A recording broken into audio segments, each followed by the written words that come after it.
I'm Dr. Uche, a practicing physician who's been coaching others to write and publish their biographies since 2013. The first autobiographies I brought to publication were for my dad and granddad, and those took more than 5 years and lots of mistakes.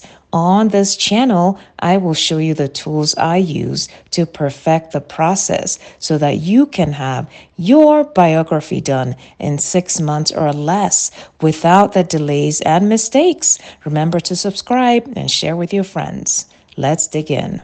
So, how do I deal with disappointments in writing my autobiography?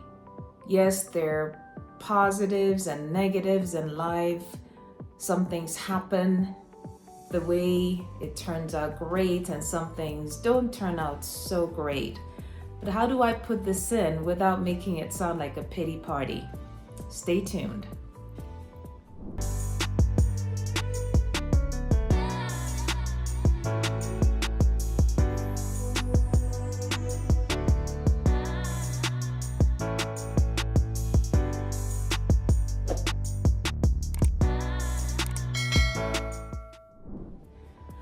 Well, disappointments are part of life. It's hard to be authentic in writing your story without being honest, in including times when things did not work out as well. And disappointment could have to do with situations, could also have to do with people, right? Some people disappoint us. And how do I include that story and still make it beneficial to the reader in such a way they have something they can take away from it, and it doesn't sound like I'm just trying to ask for people to have pity on me, kind of a pity party kind of thing? Well, here are some thoughts. First of all, if you decide to describe a disappointment, you want to be honest. If this is something you want to talk about, be honest about it. State the fact. What actually happened? Describe the event. You may choose to leave out names, okay? Putting people's names in your story, that's a different issue altogether. I am not an attorney.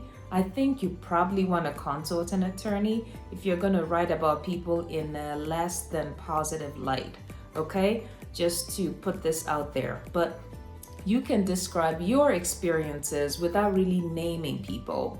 So it just so happened that this happened in my workplace, and a particular colleague did this and that, and you can say that without naming the particular individual. So again, be honest, state the fact. Now, you can make that pretty brief. I want you to spend more energy describing the lessons you learned from it.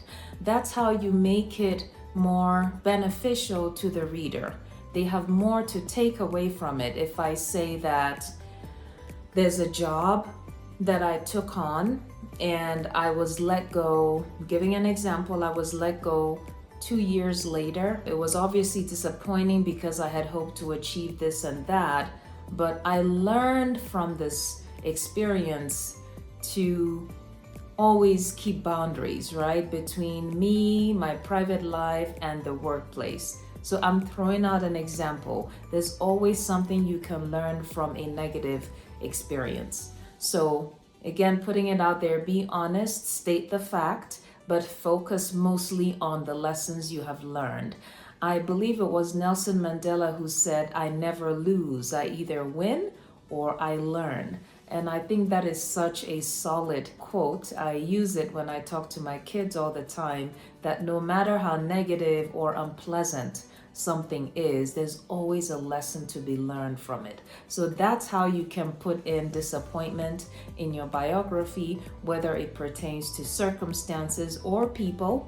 You can put in disappointment by being honest if you decide to describe it, by stating the fact, describing the event, but taking more time to discuss the lessons you learned.